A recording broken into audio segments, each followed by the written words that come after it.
Hello, আসসালামু আলাইকুম। কে? ওয়ালাইকুম আসসালাম। স্যার ভালো আছেন? জি আলহামদুলিল্লাহ ভালো। আপনি ভালো আছেন?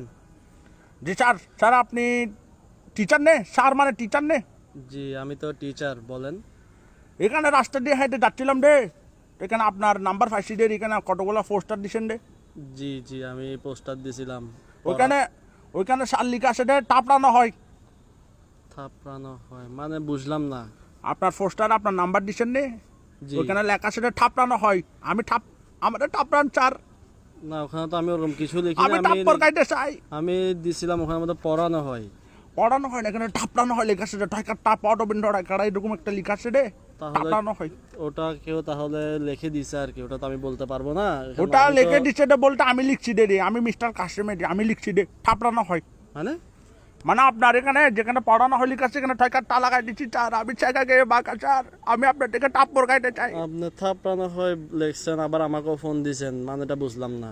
এ স্যার আমি আপনাকে বলি, আমি স্যার চাকা গিয়ে বাঁকা। আপনি শিক্ষক নে? আপনি তো শিক্ষক উমা। জি আমি তো শিক্ষক, বুঝলাম। আপনি এখন একজন শিক্ষক মানুষ, আপনি আমাকে শিক্ষা দেন স্যার। আমি স্যার টাপ্পর কেটে চাই স্যার। আমি আমি চাকা তো গিয়ে বাঁকা, আমাকে পড়াই। টাপড়ান।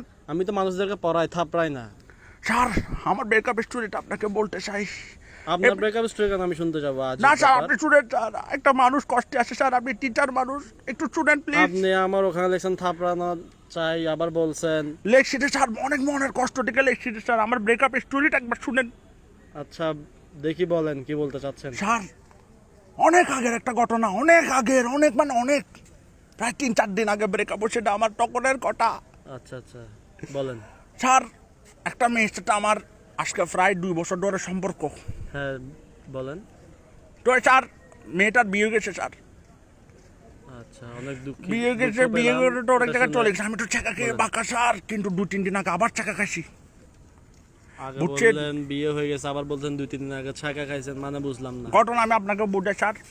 আমি আজকে সকালে ঘর থেকে বাইরে হলাম, আচ্ছা ঘর থেকে বেরোয় একটা সিএনজি নিলাম।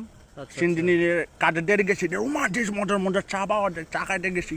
আচ্ছা চা খাইতে গিয়ে স্যার এখানে দেখতেছি রে, আমার গার্লফ্রেন্ড যেটার বিয়ে হয়ে গেছে দিয়ে আসে, মানে দাঁড়ায় আসে দেরি। আচ্ছা আচ্ছা তারপর? তো ওরা ডাকার পর আমি বলতেছি কেমন আছো তুমি? আচ্ছা ও বলে কি কেমন আর থাকবো, আসি ভালো। আচ্ছা, আমার আচ্ছা, থেকে জিজ্ঞেস করছে, আমিও বলছি আমি ভালো আছি। আচ্ছা তারপর আমি বললাম তোমার জামাইয়ের কি অবস্থা? ও আচ্ছা, বলতেছে আমার জামাইয়ের সাথে তো আমার ডিভোর্স। উমা মান মেলা দুফুটা, বুঝছেন স্যার?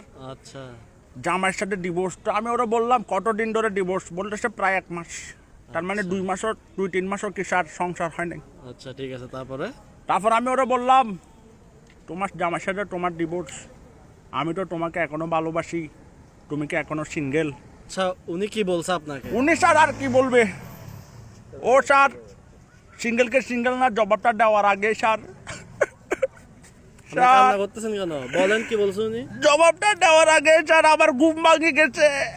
মানে স্বপ্ন দেখতেছিলাম রে স্যার। আপনি কি এটা আপনার রিয়েল কাহিনী বলছেন না স্বপ্ন বলছেন তখন আপনি আমাকে? স্বপ্ন বলছি রে স্যার। আজীব তো, আপনি কি আমার সাথে মস্কারি করতে আসছেন এখানে? মস্কারি করতেছি, এত কোনো বুঝেন না মস্কারি করতেছি রে এটা। এই যে ফাজিল, একদম থাপড়াবো আপনাকে এখন একদম আমি। এর জন্য এটা স্যার লিখছি টাপটানো হয়।